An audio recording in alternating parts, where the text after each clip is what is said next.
एक बार की बात है, एक छोटे से शहर शांति नगर में कई देशों से आए शरणार्थी बसे हुए थे।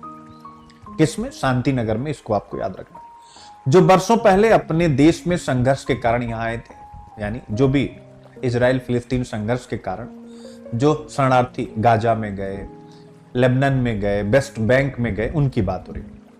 उनके पुनर्वास और मदद के लिए UNRWA यानी संयुक्त राष्ट्र राहत एवं सहायता संगठन का एक बड़ा कार्यालय स्थापित किया गया था। इस संगठन का उद्देश्य जो भी रिफ्यूजीज थे, शरणार्थी थे, उनको शिक्षा, स्वास्थ्य, भोजन और बुनियादी सुविधाएं उपलब्ध कराना था, ताकि वे सम्मानपूर्ण जीवन जी सके। कहानी का आरंभ शांतिनगर में लोग धीरे धीरे UNRWA की मदद से जीवन में स्थिरता की ओर बढ़ रहे थे, लेकिन एक दिन नगर की सीमाओं के नजदीक एक बड़ा विवाद खड़ा हो गया। कुछ शक्तिशाली संगठनों ने UNRWA पर आरोप लगाते हुए कहा कि वह निष्पक्ष नहीं है और कुछ शरणार्थी संगठनों को आतंकवादी गतिविधियों में शामिल होने का समर्थन करती, यानी इजराइल ने कहा।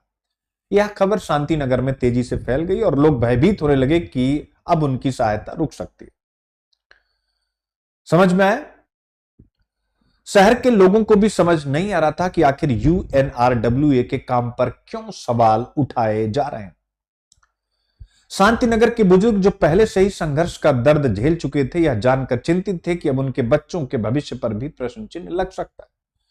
वहीं UNRWA के निदेशक अरुण जी, यानी एक नाम है, भी इस स्थिति से बेहद चिंतित थे। उन्होंने अपने कर्मचारियों को बुलाया और कहा, हमारा नैतिक कर्तव्य है कि हम शरणार्थियों के बिना किसी भेदभाव की सहायता करें, लेकिन हमें पारदर्शिता बनाए रखनी होगी ताकि हमारे प्रयासों पर कोई सवाल ना उठे।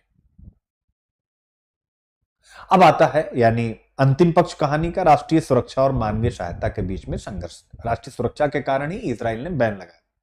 अरुण जी के मन में एक कसमकस थी। एक ओर उन्हें अपने कार्य में निष्पक्षता और पारदर्शिता बनाए रखनी थी, तो दूसरी ओर उन्हें यह भी समझ में आ रहा था कि सुरक्षा की चिंताओं को अनदेखा नहीं किया जा सकता। उनके संगठन पर यह भी आरोप लगाया गया, यानी UNRWA पर, कि वे कुछ शरणार्थियों की पीढ़ियों को शरणार्थी बनाए रखने में योगदान दे रहे हैं, जिससे संघर्ष समाधान में बाधा आ रही। इस पूरी घटना के बाद UNRWA के कर्मचारियों ने इस बात पर ध्यान देना शुरू किया कि वे अपने कार्यों में ट्रांसपेरेंसी यानी पारदर्शिता कैसे बढ़ा सकते हैं।